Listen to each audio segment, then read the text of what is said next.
name is Alejandro, and today we're presenting our math project from algebraic and transcendent functions. Our names are Ana Karina, Regina, Samantha, and Alex. Thank you very much. Rational function. A rational function is a function that consists of two functions that one is divided by the other. So it is actually a fraction. Its numerator and denominator are polynomials. When on a rational function the degree of the numerator is larger than the denominator, you get a extended or a big asymptote. And to calculate this, you have to make a long division or synthetic division. A piecewise function is what we know as a function that's made up of different parts of other functions. Each part of the piecewise function has its own specific job and way that it behaves, according to the conditions of each one. Each individual function has its own set of conditions, and the final graph changes if the conditions change. They can have many parts, but they need at least two.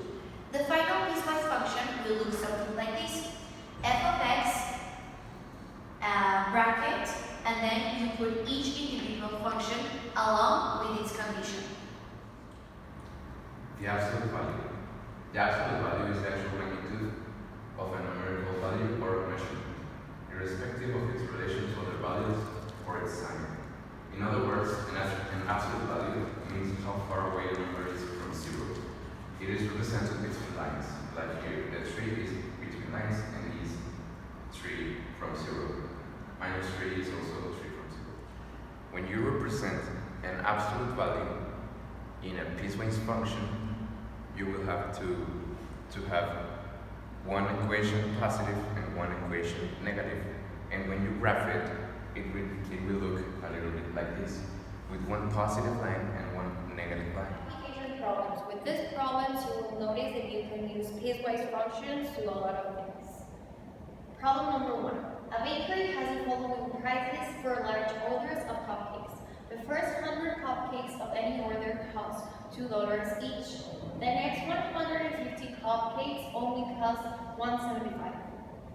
And each cupcake order in excess of 250 costs $1.25 each. The first thing that you have to notice is that you have three different equations.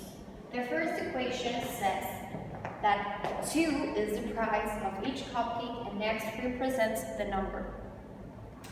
And the restriction is that you can use this one while x is smaller or equal than 100.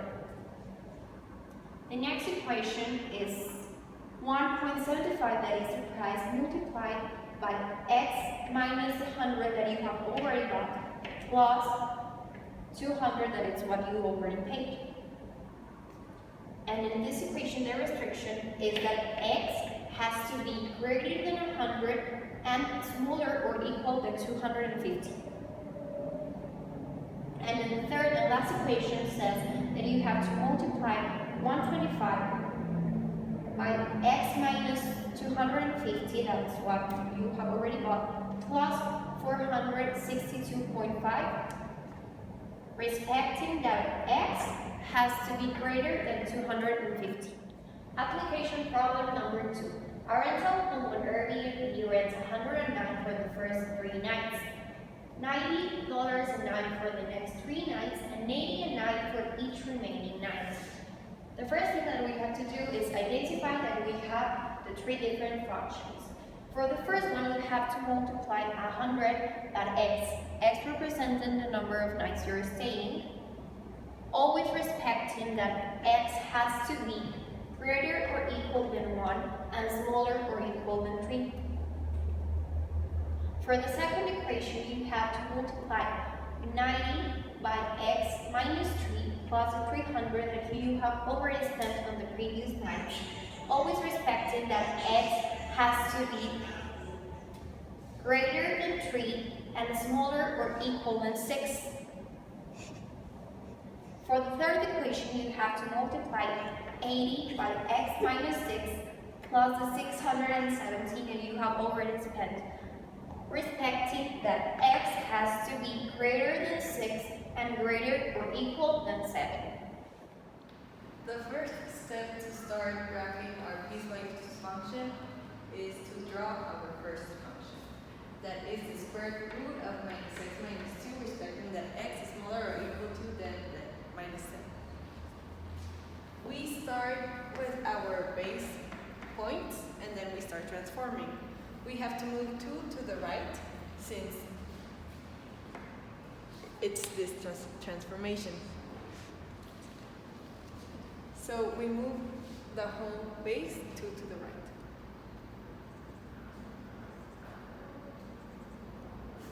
After that, we see that we have a reflection.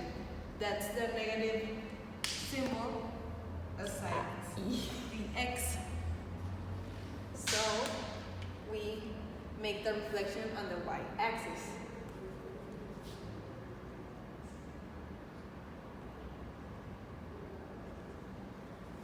Now that we have our, the orientation of the graph, we have to look our limitants. So it says that x has to be smaller than or equal to than minus 10. So basically it goes from here all the way up to there, but then it includes minus 10, and from there it goes on. So we have to erase the parts that don't include x. So this is the following equation we have to graph. As we can see, it is a linear function, so it is a line. We're going to start from here, from 0, to give ourselves like an idea. Then we can see it goes 2 places down. So we take our point and put it right here in the minus 2. Then we can see the slope, which is 1 over 2. And it is positive. That means we put one move like up and 2 to the right, and 1 move down and 2 to the left. So we can graph a line right here and keep going. Okay? Now we need to respect our limitations. X must be greater than minus 2. Here's minus 2. So we delete the rest of it and we put our point there, because it's not greater or equal, it's just greater, so this is not included. And then x must be less than 1. Here's 1, so we delete the rest of the graph, okay, and we put our dot not included there in 1. Okay, this is our third function, but since it isn't in a way that we can automatically graph it, we need to find the vertex and the intersection in x, so we can be able to graph our parabola. So, first we need to identify, this is the a value, this is b, and this is c. To find our x of the vertex, it's minus b over 2a. Here it is, minus b over 2a. It's 2. And to find our y value, we substitute x in the equation. It's right here, and it's minus 1. So our vertex would be in 2, minus 1. And our y, our intersections in x, we need to factorize these. So we need to find a number that multiplied gives us 3 and that added or subtracted gives us minus 4. So here we have it, minus 3 and minus 1. And when we clear the x, we have that one intersection is in 3 and 1 is in 1. Our initial points of a parabola are in 0, 0, 1, 1, minus 1, 1, 2, 4, minus 2, 4, 3, 9, minus 3, 9, and so on. So now we know that our vertex, since we found it over there, is in 2, minus 1. So here's where we are going to start our parabola. So we need to clear all these points here. We also know that our interceptions are in 1 and 3. So here we have our base 3 points. So all we have to do is find the other points and graph.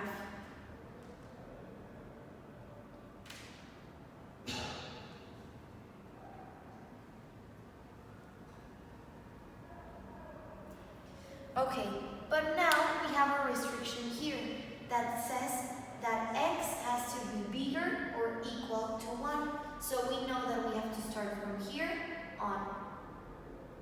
1 is included because it can be equal to it. So we just do our graph like that.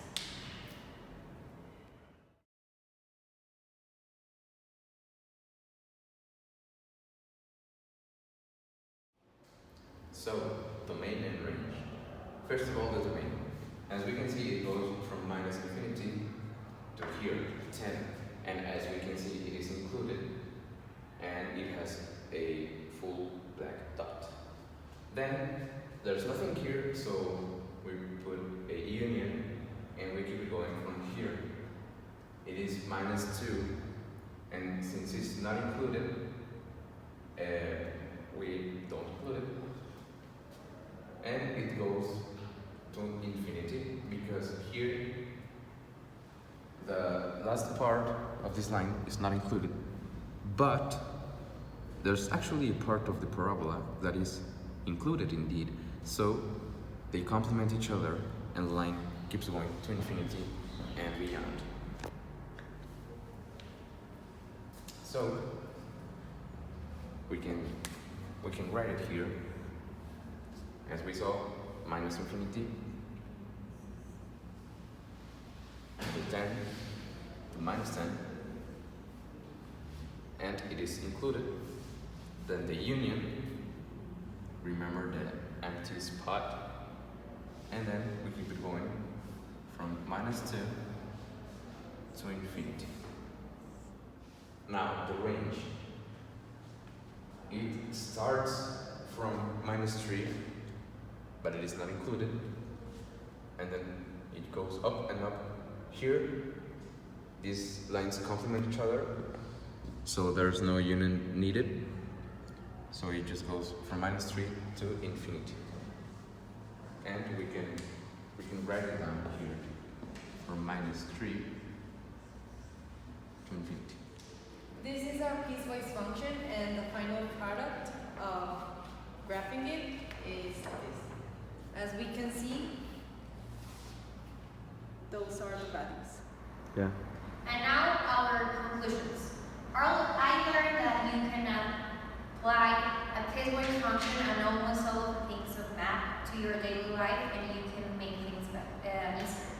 Personally, I learned that sometimes things in math seem really hard when you just look at it, but once you pay attention and understand how things work, it's a process and it really can help you with things that would take longer, or I think it just like makes life easier in some ways. Yeah, and also we learned a lot about teamwork because besides all the math knowledge applied, I learned about managing my time and solving problems with my friends. Also, every team member made a part of the project, so we all learned